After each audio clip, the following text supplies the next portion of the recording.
Біз бүгін Lesson Study тиімді іс тәжірибеден жетістік критерийлеріне облыстық семинар-тренингті өткізіп отырмыз. Цель семинара – совершенствование практики преподавания педагогов через применение подхода Lesson Study в образовательном процессе. С начала учебного года наш центр запустил проект «Зерделі Устаз», так как методическое сопровождение собственной деятельности педагогов стало востребованным именно сейчас, когда изменился профессиональный стандарт педагога, квалификационные характеристики учителей, культура сотрудничества в педагогическом сообществе.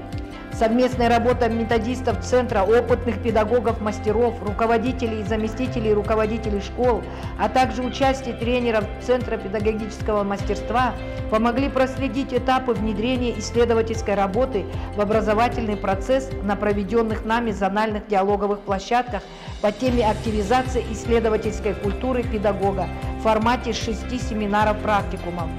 Сегодня круг участников расширился. С нами представители Назарбаев интеллектуальной школы, Северо-Казахстанский университет имени Манаша Казыбаева, НЦПК «Орлеу». На сегодняшний день участились запросы педагогов области по данному направлению. Данный подход рассматривается как средство, помогающее развивать и совершенствовать преподавание, способствовать мотивации и выработке умения критически смотреть на проблемы.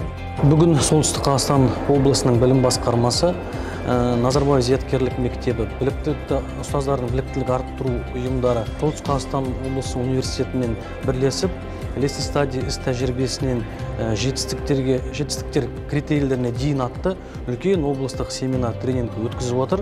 Бұл тренинг жалпы бір күннің ішінде жүргізілетін болады. Семинар тренингке әрбір ауданнан келген 100-ден артық ұстаздар келіп отыр.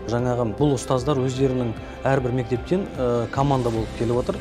Бұл командалар бүгінгі біздің тренерлерден құралған тәжірибелі ұстаздардан тәжірибе алып, бүгін жұмыс жасап, өздерінің тәжірибесін қосып, ертең өздерінің әрбір командалар өздерінің мектептерінде бүгін алған тәжірибесімен бөлісетін болады.